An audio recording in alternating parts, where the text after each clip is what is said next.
আহ, করছেন কি আপনি? ছাড়ুন তো, কেউ এসে পড়বে।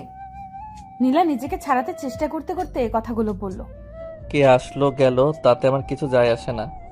জোর করে নীলার ঠোঁটের সাথে নিজের ঠোঁট চেপে ধরল। মিনিট পাঁচেক পর ঠোঁট ছাড়তেই নীলা বলল, আহ, জ্বলে যাচ্ছে আমার ঠোঁট। এইভাবে কেউ কিস করে নাকি? প্লিজ আমাকে ছাড়ুন, পাশের রুমে তো ডাক্তার আছে। এত সহজে তো তোমাকে ছাড়বো না ডার্লিং। আজকে তোমার ভালোবাসা পাওয়ার দিন। আজকে তো তোমাকে বেশি বেশি ভালোবাসা দিয়ে মুড়িয়ে রাখবো। বলে রাগী চোখে তাকিয়ে নীলার গাল দুটো টিপে বলল, এত কিসের ঢলাঢলি তোর ওই ডাক্তারের সাথে? হ্যাঁ, খুব ভালো লাগছিল তাই না ও যখন তোর শরীর স্পর্শ করছিল? ছি, কি সব বলছেন? আপনার মাথা ঠিক আছে? আমি যখন বেড নাম্বার 24-এর জন্য ইনসুলিন নিয়ে যাচ্ছিলাম তখন ডক্টর তামিমের সাথে আমার ধাক্কা লাগে। ওনার হাতে থাকা কফিটা আমার হাতের বাহুতে পড়ে যায়। উনি ওনার রুমাল দিয়ে সেটাই পরিষ্কার করতে যাচ্ছিলেন, তবে আমি বাধা দিয়ে আমার রোগীর। দেরি না হলে ওকে কি ছুতে দিতে? মোটেও না, আমি আপনার স্ত্রী। আমার উপর অধিকার শুধুমাত্র আপনার। উনি কে হয় আমাকে স্পর্শ করার? ডেভিল হাসি দিয়ে নীলার ঘাড়ে গলায় অসংখ্য চুমু দিয়ে ভরিয়ে দিতে লাগলো। নিজে চেয়ারে বসে নীলাকে নিজের কোলের উপর বসালো। নার্সিংয়ে হাসপাতাল কর্তৃপক্ষ গৃহীত শার্ট পরিহিতা নীলা পেটের কাছে বোতামটা খুলে শিহাব নীলার নাভি স্পর্শ করতে লাগলো। তৎক্ষণাৎ কেঁপে উঠল নীলা, যেন শরীরের ভেতর বিদ্যুৎ প্রবাহিত হচ্ছে। সরে আসতে চাইলেও শিহাব আরো শক্ত করে ওর কোমর চেপে ধরল। প্লিজ শিহাব, ছাড়ুন আমাকে। দরজাটাও তো লক করা না। কেউ এসে পড়লে আপনার আমার দুজনেরই মান সম্মান থাকবে না। আশেপাশে এত নজর দেওয়া লাগবে না তোমার, তুমি শুধু আমার উপরই ফোকাস করো। বলেই নীলার পিঠে নাক ঘষতে লাগলো। হঠাৎ করেই শিয়াবের কেবিনে ডাক্তার তামিম এসে উপস্থিত। নীলা কিছু অস্বস্তিতে পড়ে গেল। তবে তামিম আসায় শিহাবের মধ্যে কোনো প্রকার হেলদোল দেখা গেল না। তামিম ওদের এত কাছাকাছি বসে প্রাইভেট মুহূর্ত কাটাতে দেখে বলল, সরি সরি, আমি ভুল সময়ে চলে এসেছি। শিহাব বলল, এটা তো কমন সেন্স যে কারো কেবিনে ঢোকার আগে নক করে ঢুকতে হয়।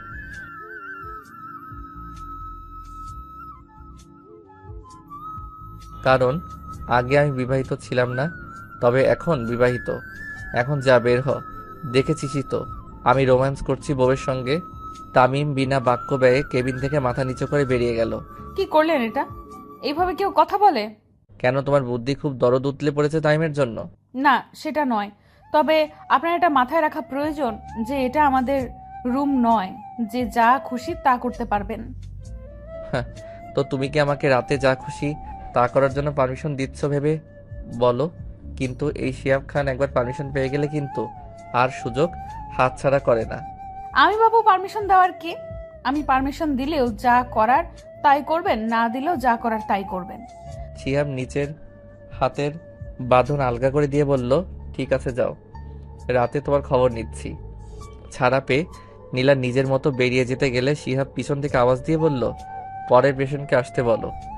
নীলা যেতে যেতে বলল, ঠিক আছে। হাসপাতালের কাজ শেষে নীলা বাসা ফিরতে লাগলো রিক্সা করে। নিজের জীবনের সমীকরণ মেলাচ্ছে। ইন্টার পড়া অবস্থায় মা মারা যায়। মা মারা যাবার বাবা ঘরে তুলেন সৎমা, যিনি ওর বাবার সামনে অত্যন্ত ভালো সাজতেন। আর ওর বাবা অফিসে গেলেই তার হুকুমদারি শুরু হয়ে যেত।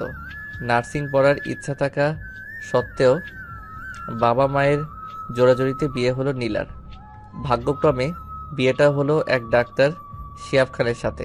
নীলার নার্সিং পড়াং নীলার নার্সিং পড়ার আগ্রহ দেখে শিহাব ওকে নার্সিং পড়ার সুযোগ করে দেয়। শুধুমাত্র মেয়েটার আশেপাশে অন্য ছেলেদের অবস্থান সহ্য করতে পারে না, রেগে যায়। আজকে এই পাগলটারই জন্মদিন। নীলা শরীর খারাপের অজুহাত দিয়ে আগে বেরিয়ে এসেছে হাসপাতাল থেকে। তবে শিহাবও বুঝেছে মেয়েটা বাসায় গিয়ে জন্মদিনের আয়োজন করবে। শিহাবের আসতে অনেক লেট হয়ে গেছে। বাসায় ফিরে দেখে মেয়েটা অপেক্ষা করতে করতে সোফায় ঘুমিয়ে পড়েছে। শিহাব ওকে ঘুম থেকে তুলে ঘরে গিয়ে ঘুমাতে বলল। তবে তার আগে নীলার তো শিহাবকে খেতে দিতে হবে, তাই ওয়াশরুমে আগে মুখটা ধুতে গেল। ঘরটা সুন্দর করে মোমবাতি দিয়ে সাজানো আছে। ওয়াশরুম থেকে বেরিয়ে এসে দেখে শিহাব ফ্রিজ থেকে কেকটা বের করে নিয়ে রুমে চলে এসেছে। দুজনে একসাথে কেকটা কেটে একে অপরকে খাওয়ালো। নীলা উইশ করলো শিহাবকে। শিহাব এক পিস কেক কেটে রুমে রেখে বাকিটুকু গিয়ে ফ্রিজে রেখে দিল। সেই রুমে রাখা এক পিস কেকটাও দুজন একসঙ্গে কাটলো। প্রথম শিহাব এক ভাগ তুলে নীলাকে অর্ধেক খাওয়ালো, আর বাকি অর্ধেক নীলা শিহাবকে খাওয়ালো। কিন্তু দ্বিতীয় ভাগ নীলা তুলে অর্ধেক নিজেই প্রথমে খেলো, আর বাকিটা অর্ধেক শিহাবকে খাওয়াতে গেলে শিহাব ওই অংশটুকু নীলার হাত থেকে নিয়ে নীলার ঠোঁটে লাগিয়ে দিল। এরপর নীলার দুগালে হাত রেখে মিষ্টিকে কাছে টেনে ঠোঁটে ঠোঁট ডুবিয়ে দিল, আর ইচ্ছে মতো চকলেট ঠোঁট দুটোই খেতে লাগলো। নীলা আবেশে চোখ বুজে নিয়ে শিহাবের শার্টের হাতা খামচে ধরেছে। কিছুক্ষণ পর নীলাও কিসে রেসপন্স দিতে শুরু করলো। নীলার রেসপন্স পেয়ে শিহাব নীলাকে আরও কাছে টেনে শক্ত করে কোমর জড়িয়ে ঠোঁটের খেলায় মজে উঠতে লাগলো। প্রায় 15-20 মিনিট পর একে অপরকে ছেড়ে জোরে জোরে নিঃশ্বাস নিতে লাগলো দুজন। নীলাকে কিছুটা স্পেস দেওয়ার জন্য শিহাব কেকের বাটি নিয়ে রান্নাঘরে রাখতে গেল। নীলা বারান্দায় রেলিং ধরে দাঁড়িয়ে আকাশপানে তাকিয়ে আছে। শিহাব নীলাকে পিছন থেকে জড়িয়ে ধরতেই নীলা চমকে উঠল। বোঝা যাচ্ছে এতক্ষণ কিছু একটা নিয়ে গভীর ভাবনায় মগ্ন ছিল। কি ভাবছো এত?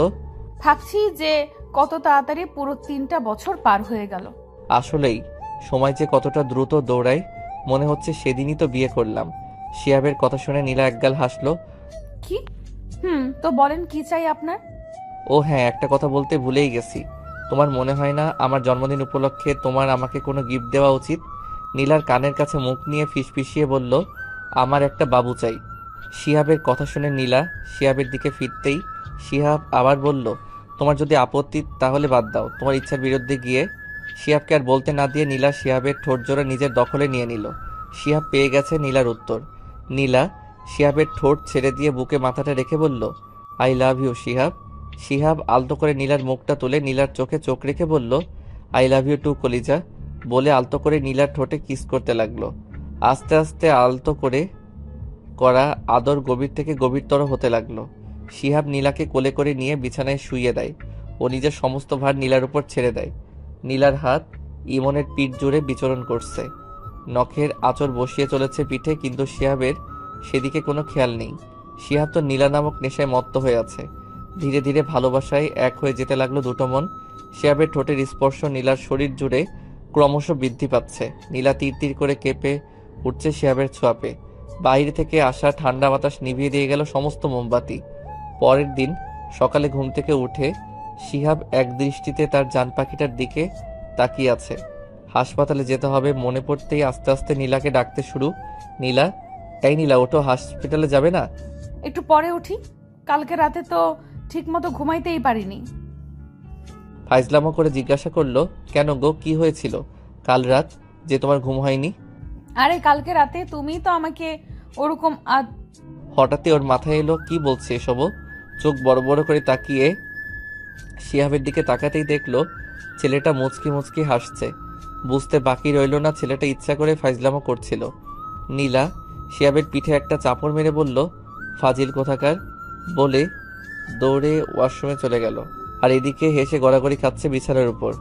এভাবে আস্তে আস্তে হাসি, মজা, রাগ, অভিমান, দুঃখ, কষ্টে কাটতে লাগলো এই মিষ্টি দম্পতির সুখের সংসার।